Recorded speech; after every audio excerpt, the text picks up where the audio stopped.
नजर नहीं आता। सच्चे दिल से उसको अनुभव करें तो अवश्य अनुभव कराता है।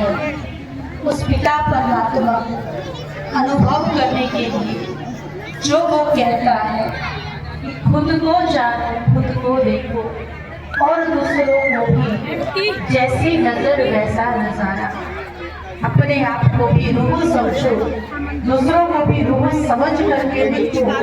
सच्चे दिल से प्यार क्या हमने बैठ के शांत मन से उसकी भी बात सुने कि वो भी तो हमें कुछ कहना चाहता है, लेकिन हम बहुत इतने जल्दी होते हैं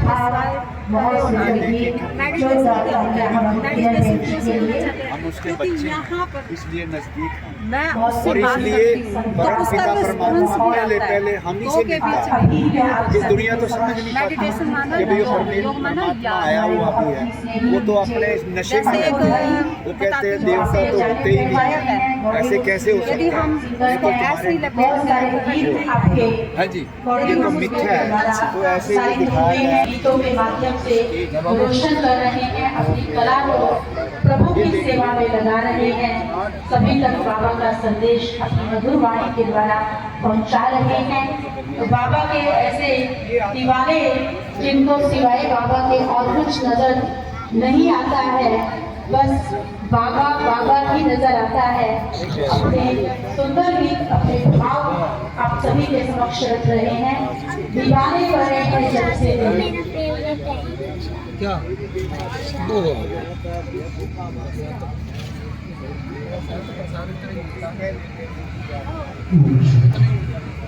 ओम शांति, ओम शांति।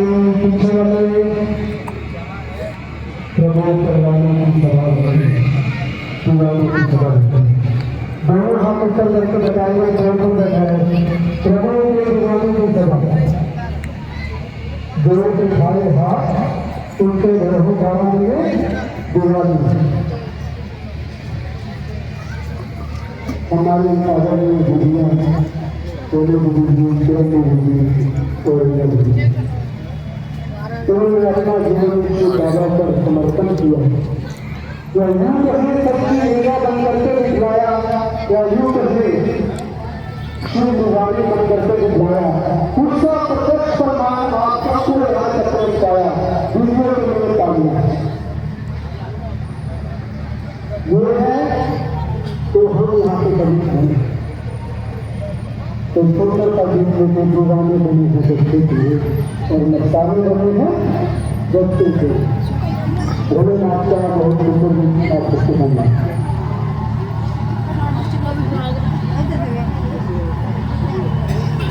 रमेश रमेश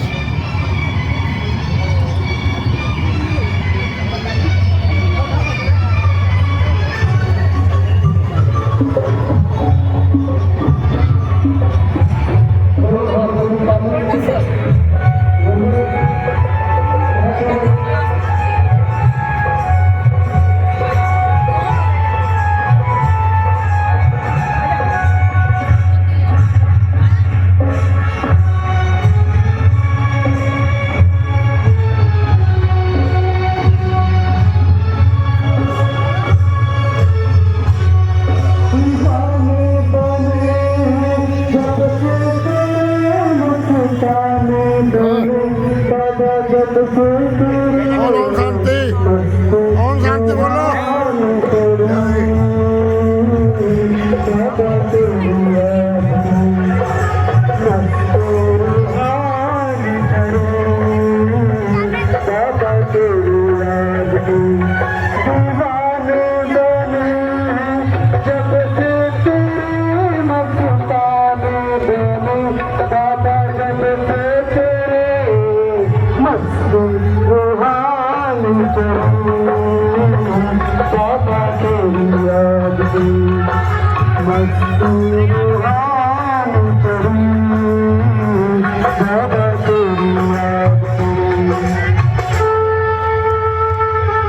तालियां रुकने ना पाए, तालियां बजती रहनी चाहिए, तालियां चाहिए और कुछ नहीं चाहिए। ओम शांति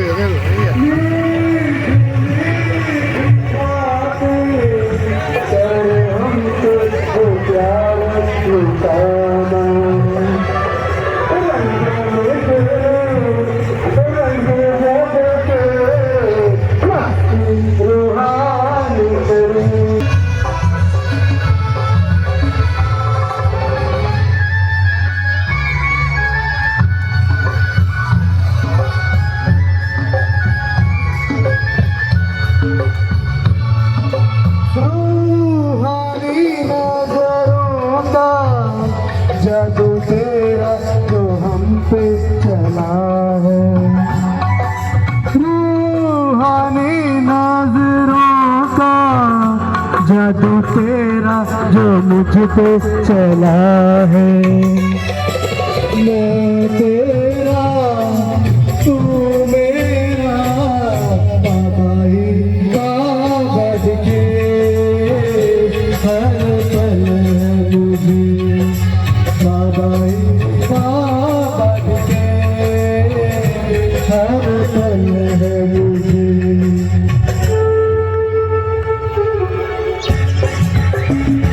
थोड़ा म्यूजिक, थोड़ा सा गाओ, थोड़ा सा हो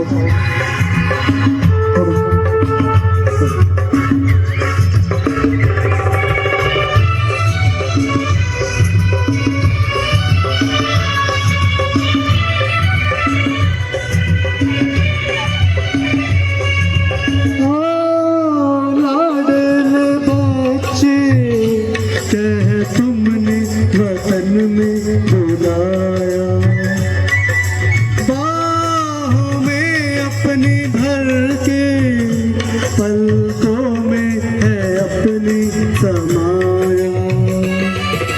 दूर कहीं जाना नहीं, सोने वतन में तेरे बाबा संग रहना।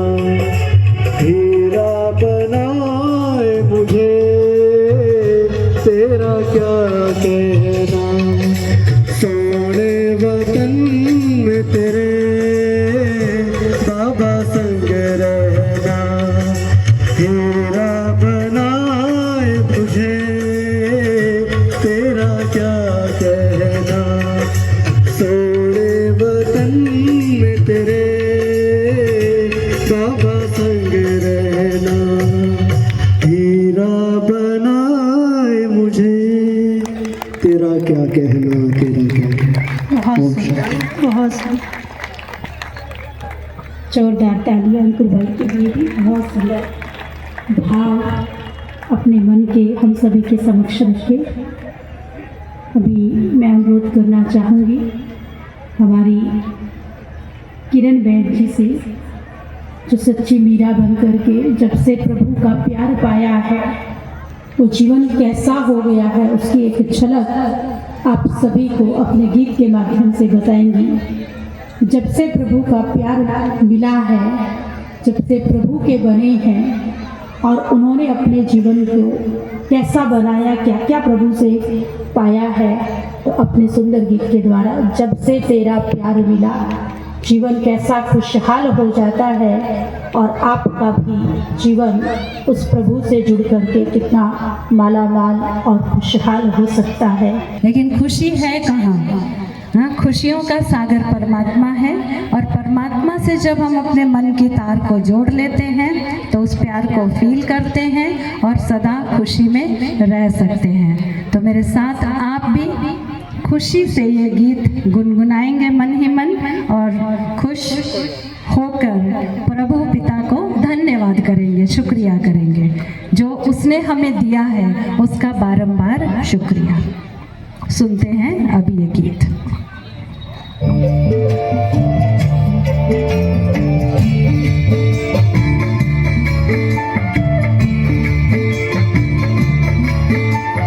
जब से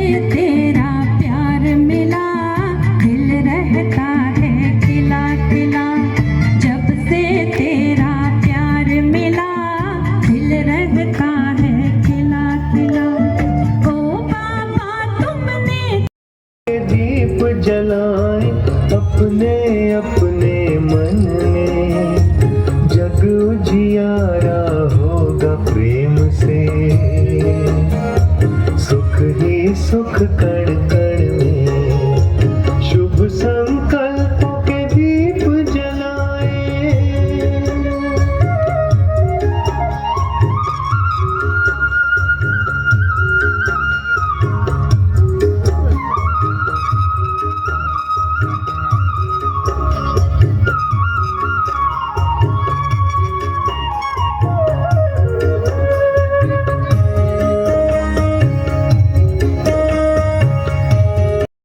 आज के इस आधुनिक युग में हम सबको अध्यात्म से जोड़ा, हम शीश झुका के आपको प्रणाम करते हैं, राम राम करते हैं। और हमारी बहनें सब एक बात पूछ रही थी कि किसने देखा है भगवान, कहाँ है भगवान। अब सब कह रहे थे कि जी हमने भी देखा है, हमने भी देखा है। मुझे अंदर से आत्मा से बड़ी खुशी हो रही थी कि सच में हम सब ने भगवान देखा है। सबके कण कण में भगवान है।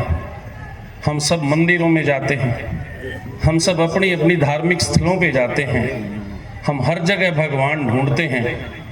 मेरे हिसाब से हमारे भगवान कौन हैं, और वो हम सबके ही भगवान हैं। वो भगवान हैं जिनके कंधों पे बैठ के हमने इस दुनिया की रंगीनियाँ देखी, जिनकी उंगली पकड़ के हम चलना सीखे हैं। कभी गिरे हैं तो उन्होंने फटाक से हमें उठाया है, हमें अच्छे संस्कार दिए हैं, हमें इस जीवन में लेकर के आए हैं। सबसे बड़ा चमत्कार तो वो है जिन माँ बाप ने हमें जन्म देके आपके मध्य में भेजा है। हम सबके माँ बाप ही हमारे भगवान हैं। हम सबके माता पिता, हमारे बुजुर्ग, हमारे रिश्तेदार, हमारे भाई बहन, चाचा ताऊ बुआ, ये सब हमारे भगवान हैं। वो कहते हैं कि भगवान ने कितने चमत्कार किए। आप सोचिए, माँ बाप कितने चमत्कार करते हैं हमारे जन्म के समय से लेकर के, और हम कितनी भी समस्या में आ जाए, कितनी भी समस्या में फंस जाएं, वो कहते हैं आपका सबसे बड़ा गुरु कौन, आपका सबसे बड़ा साथी कौन। मैं मानता हूँ स्कूलों में हमने गुरुओं से ज्ञान मिला है, परंतु उस ज्ञान को लेने जाने के लिए, उस ज्ञान के मंदिर में जाने के लिए किसी ने अगर हमें उंगली पकड़ के पैदल चलना सिखाया है, या किसी ने हमें जो संस्कार दिए हैं कि बेटा स्कूल जाएगा वहाँ टीचर मिलेंगे, और टीचर से पहले आपको गेट पे वो दरबान मिलेगा जो आपकी सुरक्षा में होगा। आप ये समझ लेना, उनको भी माँ बाप और चाचे ताऊ का दर्जा देना, और गुरुओं को भी जाके माँ बाप और भगवान का दर्जा देना। तब आपके अंदर अच्छे संस्कार आएंगे, तब आपके अंदर हमारी इस मजबूत संस्कृति का, इस भारतीय संस्कृति का जो पूरे वर्ल्ड में डंका बजता है, तब आपके अंदर वो संस्कार आएंगे। आज मैं अभी कुंभकर्ण जी का एक चलचित्र बना जब देख रहा था सामने, मेरे मन में तो सवाल आया।